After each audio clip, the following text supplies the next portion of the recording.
It's Zach Eady with Purdue Men's Basketball, and you're watching Boilers in the Stands.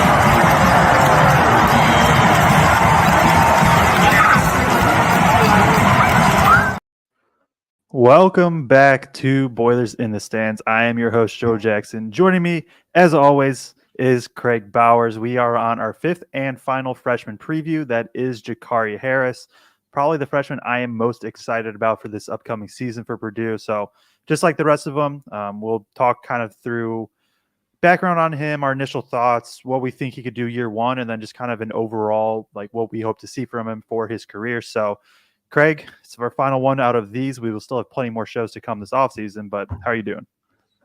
I'm not doing too bad. Excited to get in and talk about Jakari. Like you said, I think obviously one of the more exciting prospects in this freshman class, and what he can do for this team year one, I think is a lot. So excited to dive into it. No real other. We've always had something to kind of lead off here at the beginning of the show, and Yeah. I got nothing this week, man. The only, because I thought of that too. It's just like the only random thought I've had this past week is like, in terms of like the way fans treat players, at like a national level specifically, is it better just to be 6'11" than 7 foot? Like if you're 6'11", I've never heard anybody criticized for being 6'11", but once you hit that 7 foot mark, that's when it's just like, oh, you're a 7 footer. Yeah, it's a weird phenomenon, and I don't know if you heard Greg's rant today. I have not listened to it yet. No. Well, it was about 7-footers and how Purdue has changed the Big Ten, and everybody had to respond to it. And like his gripe was that all of the Big Ten has had to adapt to Purdue. Which isn't the type of basketball he necessarily likes to watch or that performs really well in the tournament, was his thing. And yeah, it's before those years that Purdue didn't have a 7-footer, the guy was like 6'11". So like, does that inch like really matter all that much? I don't know. Especially when it's like if the dude's 6'11", he like could just be listed at 7 foot. Like it's not. I'm sure a lot of 7 footers are like 6'10", 6'11". Like it's just how it goes. Dick Stillwagon goes, is Jacobson really 7'6"? I assume that's sarcasm, just because it has been talked about that Jacobson has been listed at 7'4". I don't know if I buy the 7'4". I haven't seen him in person, so it's more just like I mean, it's not uncommon for an 18-year-old to grow 2 inches in a year or a senior year. It just feels like a lot to go from like 7'1", 7'2" to 7'4". But like I don't know. I guess it's not like the most uncommon thing. Derek Mulliken says Jakari is going to be a stud. I'm sure of it. I'm with you, and we'll talk about that in a sec. And then Dick Stillwagon goes, Joe, is that shirt crimson? I guess more maroon. More maroon. It's more maroon. Indiana Fever. It's like a WNBA championship shirt. So that is what that is. So yeah, we got nothing really else for the intro. Did you watch the Olympics today? Yes. So shout out Annie Drews, although it was in losing fashion. They lost the 5th set by 2, but she was dominant in that match today. Really exciting match. I watched most of it. Purdue legend Annie Drews kicking some butt over there in Europe. Yeah, for sure.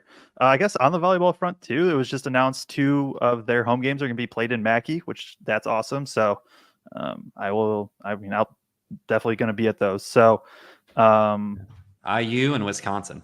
Yep. So that should be fun. I hope that Mackey's packed for that. That should be a lot of fun. So yeah, I've watched a ton of Olympics like so far. I love them. Just all the randomness. I watched so much judo. I don't even know what the rules of judo are, but it just pops up. I've not watched as much as you. I watched I watched the men's basketball team. I watched the women's volleyball team, and then for some reason there was like cross country equestrian was on. Oh yeah. like right after men's basketball or something, and I got sucked into watching that. Just like how they maneuver horses and how they take those jumps and everything is pretty wild to me. Yeah, So it really is. So, all right, let's get to Jakari Harris, 6'3", 200-pound combo guard, ranked number 69 in the country. That is per 247 Sports Composite. Did play in Georgia at Grayson, who I believe finished top 20 in the season in high school in the country. Georgia is they kind of just have really, really good teams. Not as much as like the prep school teams, like Florida and California and Texas, but they just have really good high school teams. So like, what did he win I should have noted this. Did he win the state championship? Yeah. So like winning the state championship at the level he did in Georgia is crazy, crazy impressive.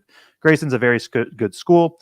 Averaged 17.6 points, 6.2 assists, 5.5 rebounds, 2.5 steals per game last season. Was invited to try out for the Mexican national team. I don't believe he made it. I also, Mexico did not advance really far at all. But still, at his age, not even having played a college game, being invited, it was a 20 or 25 man invite, something like that. Being invited for that is crazy impressive. Is the son of Glenn Robinson. Obviously, most Purdue fans probably know who Glenn Robinson is. So that's kind of the background on Jakari Harris. I'll take the initial thoughts first because I know I always throw to you, but I am so excited for Jakari. Like, out of the 5 freshmen, he, to me, and I don't know if it's necessarily close, to me, he has the highest floor for at least a year 1 impact. I would argue he has the highest ceiling, but like, I think that one's more debatable. If somebody wanted to say like Jacobson turns into a monster or Burgess is just this like, I could understand that, but the floor is just like what Jakari does is just, he's going to be good. He's going to be impactful. Is he a superstar one day? I don't know, but is he going to be a very, very good player for multiple years at Purdue? Yes, I'm confident in that. Just does kind of all the little things right to me. He's boxing out. He's making the right passes. He's just kind of doing those things that it screams Purdue guard to me. And then he defends really well. And then he's super athletic, can handle the ball, he just kind of does what you need. And so I'm super, super excited about him coming to Purdue. Yeah, we'll talk more about it. I'll throw it to you now, Kraig, though, for your initial thoughts on him. I guess my initial thought was, one, he's a winner and a leader. He takes Grayson to their first state title in their history in Georgia. He's playing alongside Dominique Wilkins' son, who's a Georgia commit. So it's like, and he was the leader and the leading scorer on that team with other high-level talent there. Wins the On-3 MVP of Chick-fil-A Classic with a 26-11 game in that title game. It just seems like the kid's a winner, and it seems like the kid's a leader. When I watched him in a couple of the AAU games that I threw on today to watch, he was the leader on the court for them out there, even whether he was in a true point guard role or not. So I'm just really excited to see that. That's something that Painter values. And I think he's going to bring it from the beginning. And in your Twitter thread, I obviously start there, like everybody else. Everybody else gives you credit on that too. And I'm no different. I start with your Twitter thread too. And then I try to go watch some games on my own as well. And one of the things that you said was he just does all the little things right. And I mean, you could see that too. Like you said, everything, whether it's rebounding, whether it's defense, whether it's passing. He's not a Braden Smith passer, but he's an effective passer. Blocking out, coming over on help side defense. In AAU games, like he was digging at the right time to help his teammates out defensively and those sort of things. He's just going to do all those little things right. And again, if you can defend and you do the little things you're supposed to do, that's what gets you on the floor quickly at Purdue. And especially when you look at especially this year 1, year 2 impacts, like you look at what he can bring in terms of defensive ability to move the ball, do those little things, like you said. Like, now I'm going to throw the caveat of like, I understand for me, there's some days when I watched all these freshmen film, like some days I'm just better at it than others. So like, if I'm wrong on this, my bad, but like, I don't think I saw another incoming freshman like just do as much of terms of boxing out and making the right rotations and just making the simple right read as Gicarri Harris. When you do that combined with his athleticism and frame, it just makes it hard. I think it's going to be hard for Painter to not play him. I really do think. I think he just kind of has that. I mean, he's a top 70 recruits. I don't remember what his max was or whatever, but just, yeah, really, really good. Really, really excited about him. We can kind of transition to the year one impacts. Oh, I got more initial thoughts, Joe. Oh, go for it. I think too, when you look at him, like obviously he wants to get downhill. He seems to be relatively comfortable with both hands. He comes back to his right, to finish, it seems like most times, but in terms of ball handling, seems to be good at that. He's got a little change of pace. Like you said, he's got that hezzy, he's got that crossover. He's got different ways that he can set guys up and he can get downhill. I think at times when you watch, one of the things that's going to have to change when he gets to the Big Ten and playing for Painter, there's times when he puts his head down and tries to go downhill and doesn't necessarily have a plan for what's going to happen when he gets down there. And a lot of times he could overpower people with his body at that level. But there were times in AAU games, sometimes he just got trapped and didn't necessarily have an escape route there once he got there. And I think that driving ability, obviously we saw that with Lance Jones, is going to be really important to have on this team, to have somebody that can do that. But it's going to be picking and choosing when he does that, making sure he keeps his head up and on a swivel and knows where the 7-footer is to dump it off to if he needs to, or TKR, whoever it may be. Did have some nice kickouts to 3 though. So I think that's there, especially when he kind of drives baseline. He's looking out to kick out a lot of times as well. But I don't know about you, and I think we kind of talked about this offline a little bit, but he doesn't strike you as like quite the pure shooter as CJ does, just in terms of form and how it looks and everything else. But he shot 42% from 3 last year, and the one AAU game I was watching, he hit 5, and a couple of them were deep. So there's it may not be quite as pure, I guess, just in what it looks like of CJ, but he still seems to be pretty highly effective at it. So I don't know what he doesn't bring. I guess the only thing maybe I could pick at is, it's like sometimes when he drives, he gets a little tunnel vision and just runs into a guy. But outside of that, I think he just does everything so damn well. Yeah. And I think that with the 3-point shooting too, because and I look back through some of the AAU numbers, and it's like in 3 different sessions, he was 27%, 55%, and 50% from 3 on like 3-ish makes a game. Rough numbers, but like that's still pretty good. But I think it's going to be the bigger swing skill. But if your swing skill is something you did at a 42% clip last year, like that's a good sign too. But I think with that is like, you kind of hit it, is there's just nothing really where you're like, yeah, this is like the big area that's going to be a problem for him. But on the flip side, maybe there's not an insane, like, oh, he's like, a superstar at this. He's good. Like, he's just good. Kind of all around. Like the getting downhill is super, super important to him. He definitely at times used his size to his advantage, but I did like kind of his being able to counter with some different hesitations. I thought he controlled pace pretty well in pick and roll, and that allowed him to get to the facilitating. And he's not a Braden Smith passer at all, but nobody is, to be fair.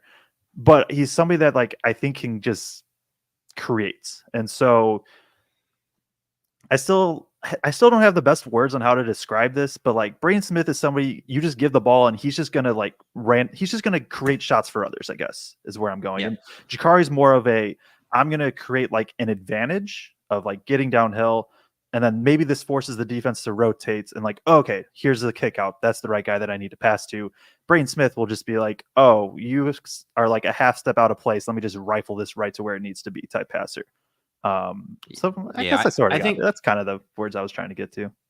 I think a lot of point guards see the first step of like, if I do this, this is going to pull this guy's going to be open. Braden reads the 3rd, 4th, and 5th step of like, this next thing is going to happen, and which is going to force this next thing, and I'm going to hit the 3rd guy that nobody else is even thinking about right now. Yeah, exactly. So year one impact, as we look at that, for me, like we've talked about, doing all the little things, being a really high quality defender, I think is going to get him on the floor quickly. Somebody's got to be the backup point guard right away. And I don't think it's going to be anybody who's returning on this team. I think it's got to be either CJ or it's got to be Gicarri. And I think for me, just because of his ability to do all those little things well. And he's 6'3" and he's built. Yeah. Like, he is 6'3" and built. He's going to be able to handle physicality of guards that are trying to defend him in the Big Ten pretty well. I think he's going to be that guy that gets those backup point guard minutes behind Braden.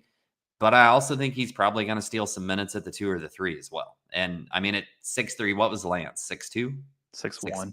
6'1". Yeah. I mean, the way Purdue plays that 3 guard spot, depending, especially we've heard multiple. So we talked offline the last time because we saw some things kind of being put out there and whatnot. And we'll get into this more in the positional group talk and whatnot. But then additionally, it's also been reported by Rothstein and by Newbert and a few other people that it looks like Painter is kind of bought into the more small ball potential starting lineup. That's what people are guessing at, with TKR starting at the 5 and Cam starting at the 4. I know that's what you wanted. I'm excited for it. That's what I wanted too. I just didn't think it was going to happen based on the words Painter was saying earlier this year. But if that happens and Cam's playing significant minutes at the 4, then that opens up more minutes at the 2 and the 3 for CJ and for Jakari. So I honestly see him ending up like a 15-minute guy, because Purdue's going to have, with that lineup, I don't want to speculate too far, but there's a world to me where Jakari starts before the season's over, if they're going to use that starting lineup, because with that starting lineup, you have to get perimeter pressure on guards from other teams, because you do not have 7'4" sitting at the rim to clean up messes behind you. Yeah. And I mean, I think he could end up being a 20-minute per game guy. Especially if this TKR at the 5 thing it holds true, and we're getting Heidi plays 10 to, I don't know if 15's unrealistic at the 4, but something like that at the 4. Now it does, like you said, opens up more minutes.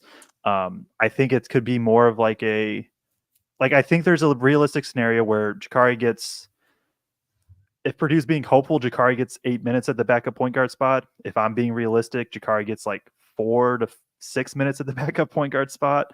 Because, I mean, how do you take Braden Smith off the floor? But then it's kind of this competition of like I could see him legit competing with Colvin and Fletch for minutes. And then there is still just CJ kind of sitting there of like, maybe CJ's also just like, hey, you kind of have to play. It's a good problem to have, because like it's like realistically Fletch probably has the most secure spot. And I know we'll save this for more of the guard wing room talk, but like, it's just, it's going to be interesting to see what happens, specifically Colvin, Harris, CJ.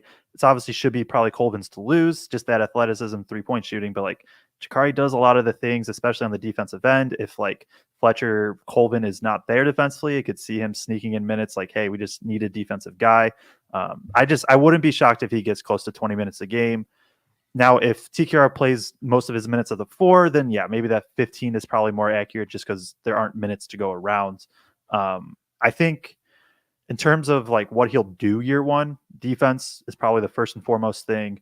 Facilitate is probably the second thing to me and facilitating also comes with kind of drives and kicks. So like I'm lumping that all into one.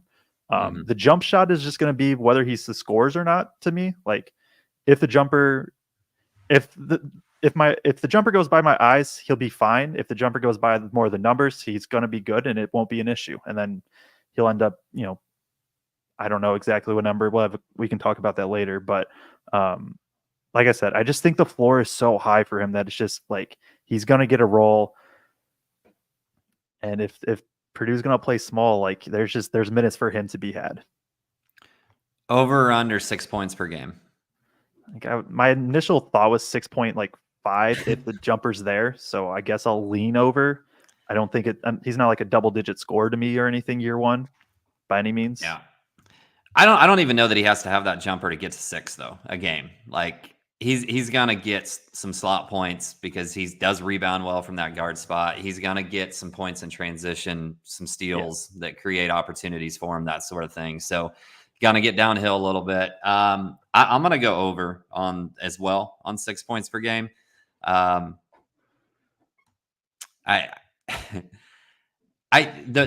When that starting lineup kind of got put out there by multiple people, the reason The reason I'm heavy on him for minutes right now is because in my mind, when the 7-footers out there, I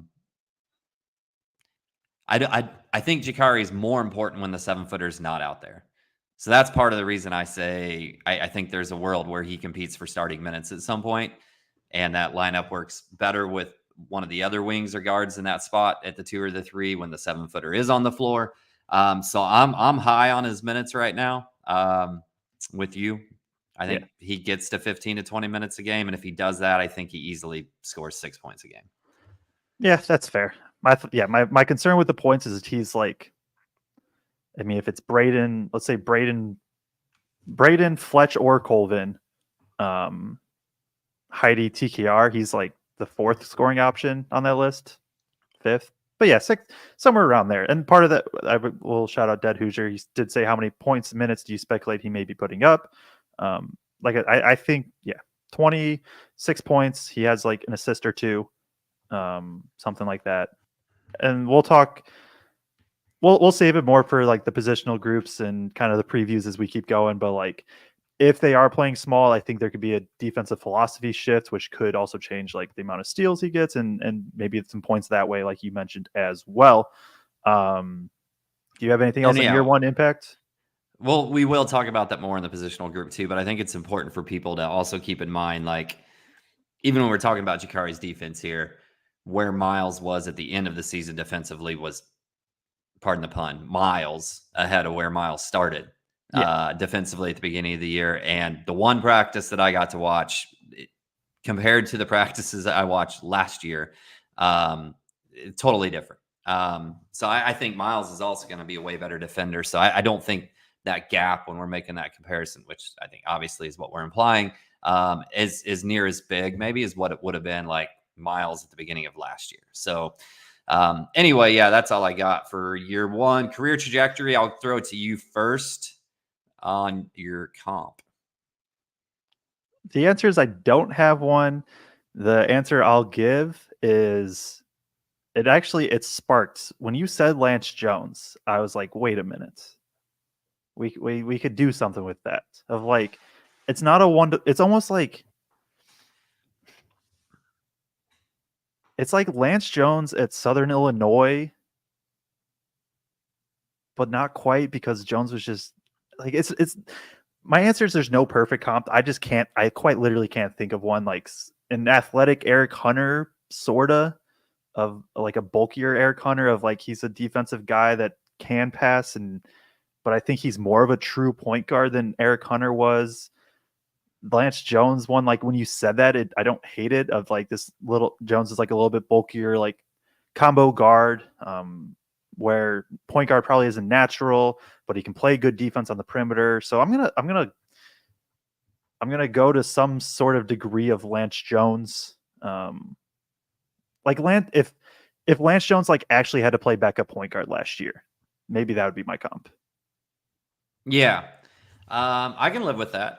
Now, Jakari's 2 to 3 inches taller, depending on where you look at the listing, than what Lance was. So a bigger Lance Jones. I'm going to go, and a lot of this was body type and style and physicality that they play with. I'm going to go with a freshman in the Big Ten last year from another school, because I did not come up with a good Purdue comp. And guys, I have been watching Purdue a lot longer than Joe, so I racked my brain all the way back to the 1980s, and the closest comp I could get from Purdue was Tyrone Johnson, but a better defender, and not having to chuck up as many shots as Tyrone did during that era, because there wasn't a lot else to help Tyrone. But Tyrone was really good, right? He still made like all Big Ten teams, so that's not a slight on Tyrone by any means. But I'm going to go with John Blackwell from Wisconsin. I just think in terms of the way they're built, in terms of that, what I loved about Blackwell last year, and he was my favorite freshman in the Big Ten last year. I'm still mad he didn't win Freshman of the Year. I know why he didn't, but it still ticks me off.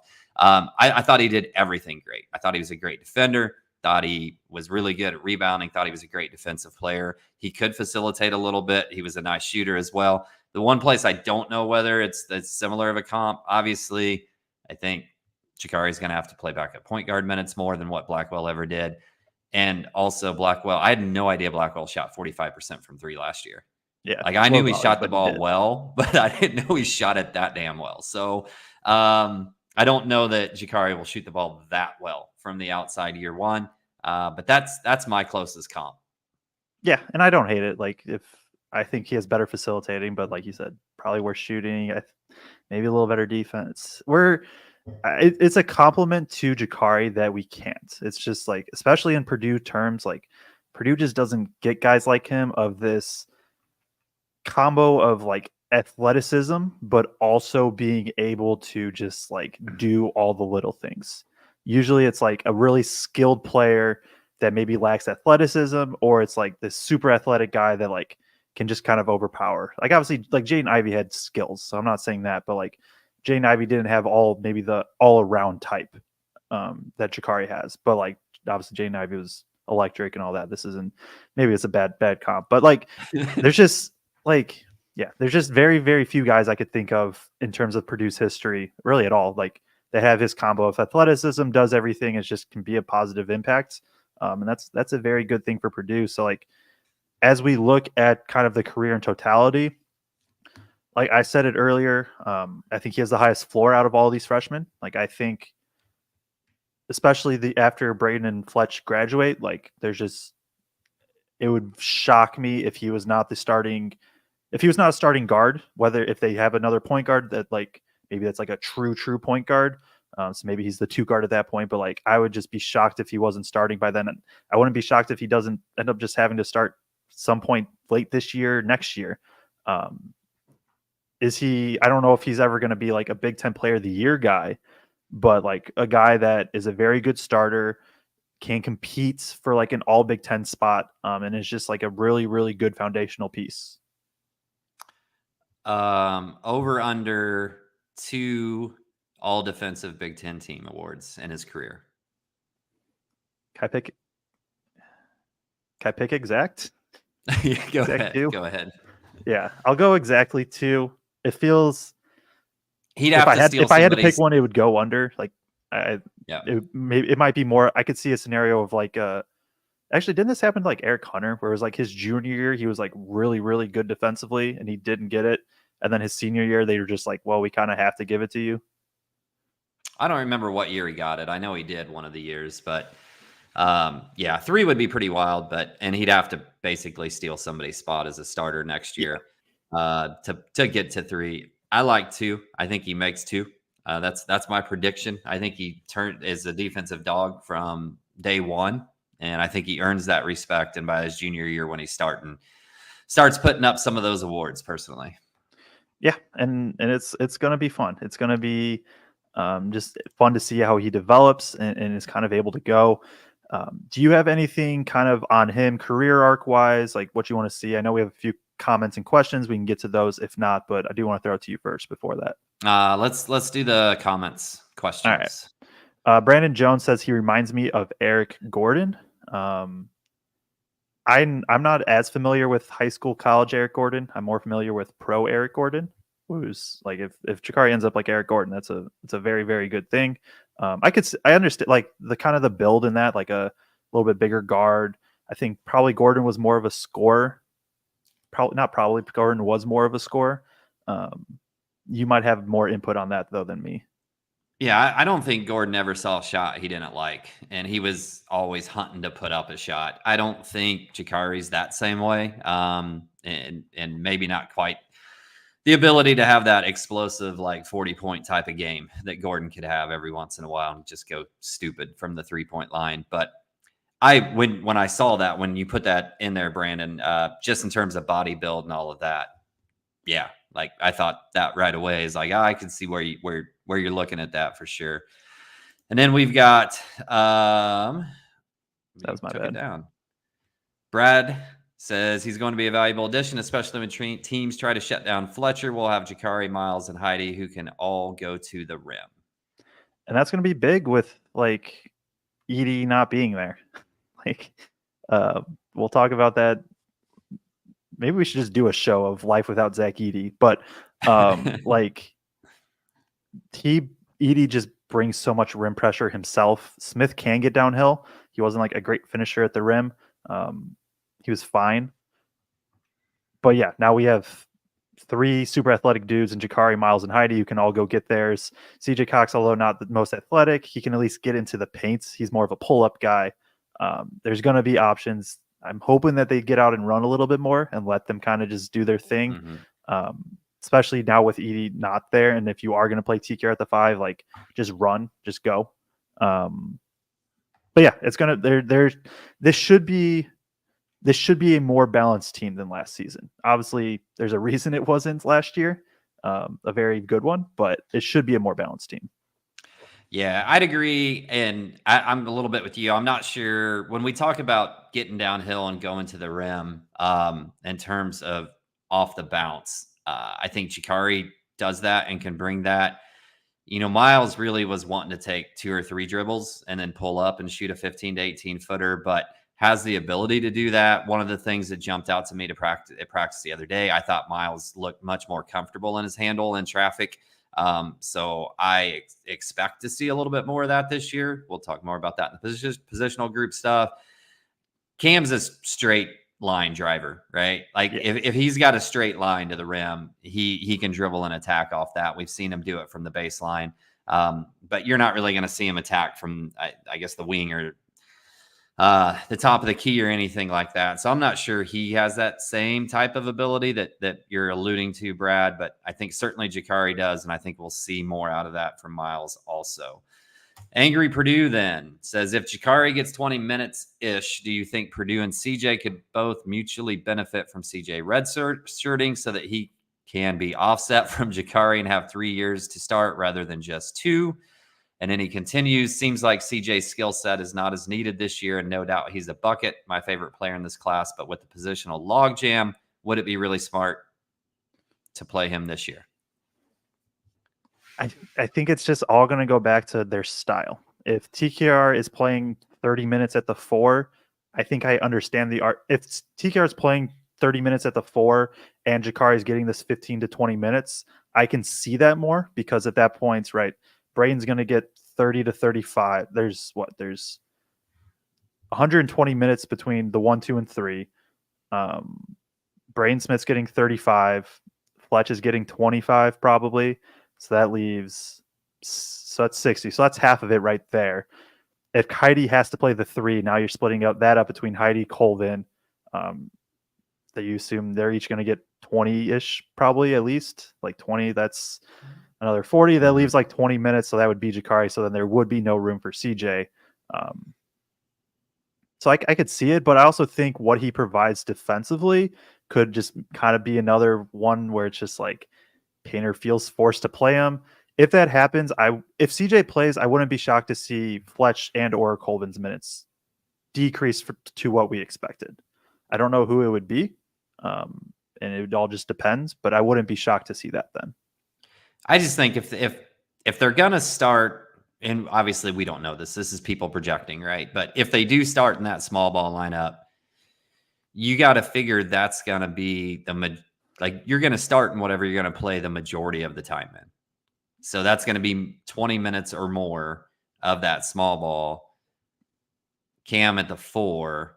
Then I think that opens up enough time for CJ to still get on the court. And I also think that this team is going to need more shot makers on the outside this year than what last year did. And I don't necessarily mean 3-point shooting. I just mean guys that can go get their shot a little bit more. And I think CJ's that dude, one of those guys on the team. I think CJ's that kind. I think Miles is that kind. Fletch, to a degree, is that kind that can just go and manufacture a bucket. I guess Fletch more in system, coming off of specific plays and that type of thing. But I think it's going to be more needed and more valuable this year. So I don't see a world where you redshirt CJ, because you're also assuming nobody gets injured. You're assuming, all those sort of things. So I don't think he does. And I think he gets, the guy was ranked 230 something, right? Or was he in the 300s? 270. I don't remember. So, I don't think you're worried here about, CJ coming in being upset about his minutes if he doesn't get a ton of run or anything like that. So, if he plays 8 minutes a game as a freshman, I think that's okay. Yeah. Yeah, I'm with you there. So, I think that's kind of it for this show that we have. We're both very high on Jakari. I think he's just going to be that dude. And he's going to make an impact from day one. So that does wrap up our freshman previews, though. If you are still here, please hit the like button like Ron Reed says. If you are not subscribed, subscribe as well. We have all 5 freshman previews out. Daniel Jacobson, CJ Cox, Jack Benner, Riley Burgess, and Jakari Harris. So if you've missed any of those, go ahead. They'll just be on the channel. Go and check those out as well. We plan on being back next week with a positional group. I know I've advocated for guards, wings, bigs, but like the more we talked, we might just have to do a perimeter and a big show. Like it might just make more sense. So TBD on exactly that. But we do appreciate everybody tuning in. And we will be back sometime, probably early next week, talking about some sort of positional group.